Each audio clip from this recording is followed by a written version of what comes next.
Welcome back, everyone. Well, as many of you know, big issue in Saratoga is the proposed parking garage over on High Rock. And a lot of people in favor, some not in favor, but there are a lot of particulars about this that we want you to know more about. So joining me today is Sue McCann. Welcome, Sue. Thank you. Very nice to have you here. Now, Sue is Vice President at Community Builders, who are partnering with one of the developers, Paramount. That's right. In a proposal that they would like the City Council and the public to consider. Sue, let's start in by just telling us a bit about Community Builders. Well, Community Builders is a nonprofit community development organization. We were founded 50 years ago to fight urban renewal in the south end of Boston. Oh, we no really kidding. believe in vibrant, walkable communities. And all these years, we've done a lot of work to produce that all across 14 states. Oh, no kidding. Now, you got involved in this project, you were telling me. Initially, this started, is it just going to be a parking garage? And then, of course, a lot of issues were raised about, well, maybe it should be mixed use. And then, of course, what kind of mixed use? And that's kind of where we are now, where people are trying to find their way through it. The public is, and also our elected officials. You got involved because you and Paramount decided that this should be a mixed use application.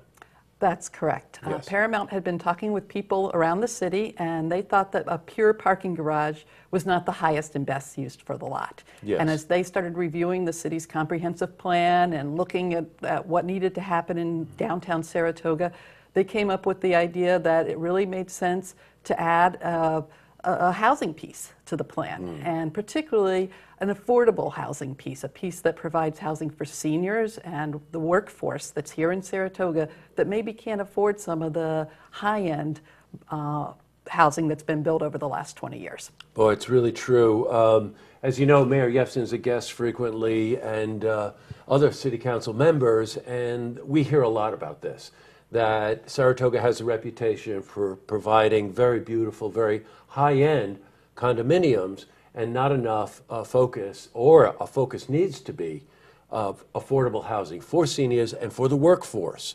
And in your proposal, give us a breakdown how this is working.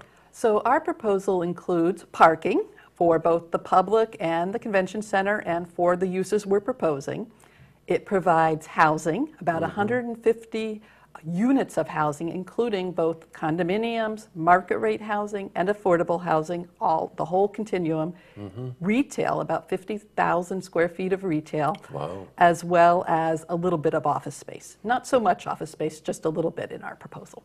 I got it. I want to go back on the number of units here. Out of that 150 units, they're talking approximately 64 for seniors, 42 for workforce, 24 for market rate. That's a funny phrase in Saratoga, isn't it? Yes.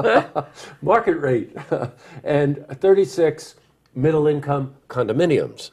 Now, with that much retail space, what are some of the issues about where the retail fits into the plan? Well, retail is very important to enliven streets, provide tax revenue, provide walkable communities. And our proposal provides just that around the edges of our proposal. We believe that it's one of the things Saratoga is known for, is a vibrant shopping scene, and we want to continue that and provide more. And our proposal provides it both on the edges of our development as well as in the interior in a greenway we've provided that will provide a nice walkable center to the development. You know what, I'm glad you said that, because there is a misconception out there. There are a couple of misconceptions out there. And one of them is that because it's a parking garage configuration as a dominant piece of this proposal, that where's retail going to be? You know, is it going to be street level, for instance? Isn't that true? That's absolutely true. And the answer is yes, it is going to provide some street level retail. It could actually, the street level retail could become even a greater share and become even better if the city was also open, and the parties who were involved in all this are also open to opening up the North Maple lot that's just north of this to add parking in a structured way. Another misconception is that if you do go with the mixed use plan, that there won't be enough parking. And we Right. don't believe that's true.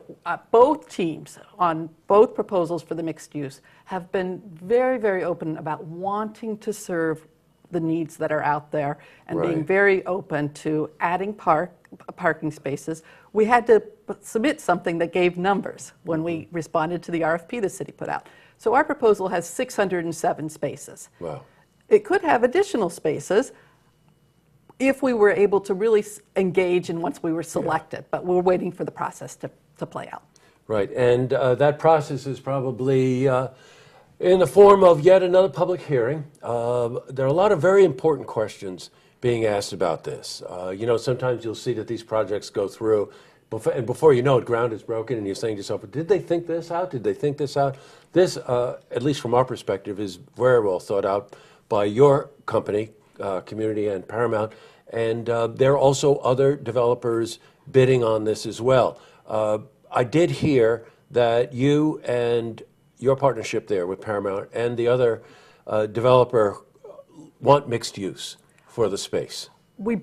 Absolutely. We really believe that the most important thing is that it become a vibrant mixed-use block.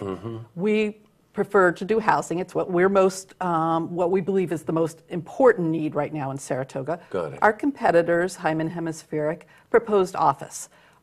We think that would also be better than a just parking lot kind of scenario. Yeah, gotcha. And so in our view, the idea of mixing the uses and bringing more to Saratoga than just fitting in the garage need is what's most important. And then from there, we're willing to talk more specifics to have the city themselves decide and the citizens and their elected leaders decide which of the proposals makes the most sense. We think just doing the garage on the site, while the proposed convention center garage doesn't take up the entire site, the problem is it takes up a big enough piece of it that it won't really allow for the remainder that would be left, especially with the access into it, to provide that kind of vibrancy all along the block. Oh, got it. Well, Sue, Sue mentioned to me also that, and I'm sure this is the case with the other proposals, that you're available at these hearings should you need to be there to answer questions and really just jointly lock arms with the city to come up with the best solution for this property. We're ready, willing, and able to, and in fact, as we've gone through the process, it's sharpened our thinking. I bet it has. And sure. so we enjoy that kind of give and take Gotcha. in the process. Well, Sue, thank you so much for coming in and Thank shedding some you. light, very important light on this very important project in the city. Thanks. To see this interview again, you can head to our website, looktvonline.com.